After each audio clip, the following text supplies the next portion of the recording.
Tonight, President Obama will deliver the first State of the Union address of his second term. The White House promises a focus on the economy. The audience will be packed with victims of gun violence and advocates of gun rights. ABC's Jon Karl will be there, too. And, John, this has set up an interesting dynamic. Most of the words will be about jobs, but most of the emotion will be around guns.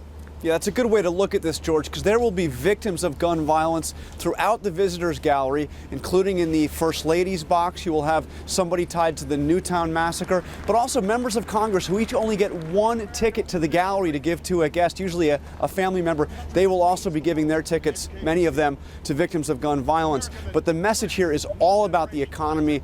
The White House says that is the message here. The president wants to drive home what has been a theme of his, which is the middle class is the driver of economic growth, and in a challenge to Republicans saying we cannot cut our way to prosperity. Look for new initiatives, new spending in this speech to stimulate economic growth. And the answer will come from the Republican Senator Marco Rubio, chosen to give the official response. It will be in both English and Spanish, of course. He's a rising star, the senator from Florida.